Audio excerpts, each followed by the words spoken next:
This week in VR education news, the future of avatar clothing creation, augmented reality, Apple's new 3D scanning, and a school fully in VR. Let's hop into it. First of all, we have Ready Player Me announcing their new avatar clothing editor software. So basically in this asset designer, you're able to edit the clothing just by uploading PNGs and other images to edit what your avatar is wearing. And this is amazing because Ready Player Me is an open source software that we use for a lot of our simulations and thousands of developers use for their simulations.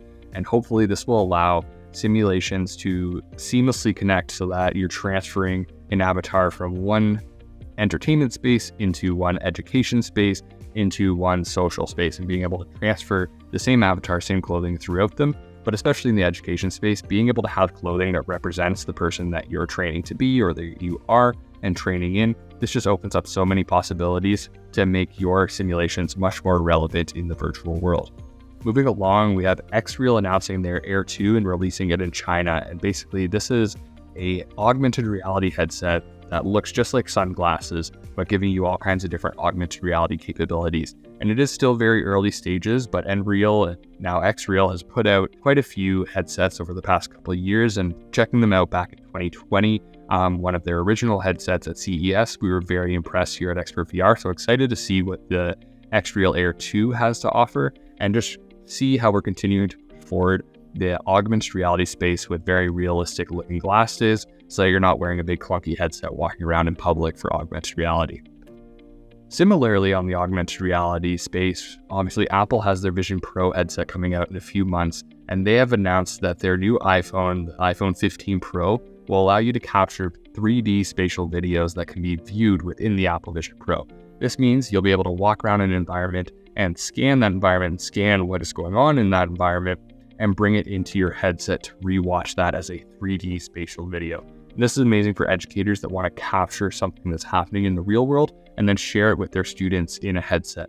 Although the headset is a little expensive right now, so it is prohibitive, but just seeing how they're making these connections to their other products shows that Apple is really in the VR or XR space for the long term and is making sure that it is congruent and seamless with the other products that they offer so that you can have even better experiences.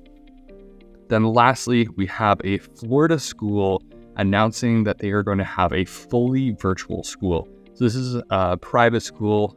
From what I can understand here, I guess Florida has an interesting education system where you can choose what kind of school you want to go to instead of public schools. And with this private school, they have the full school is online and in VR. They have 170 students enrolled for this semester. And basically every student has a MetaQuest 2, and you come into a virtual environment for your classes, and then you go on field trips in virtual reality.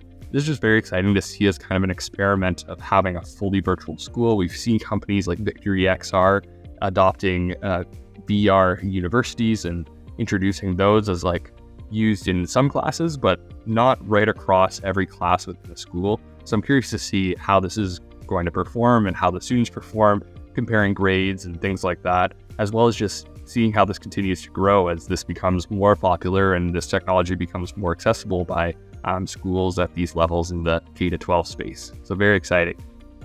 That's your news for everything happening in VR education this week, and I will see you next week. Peace.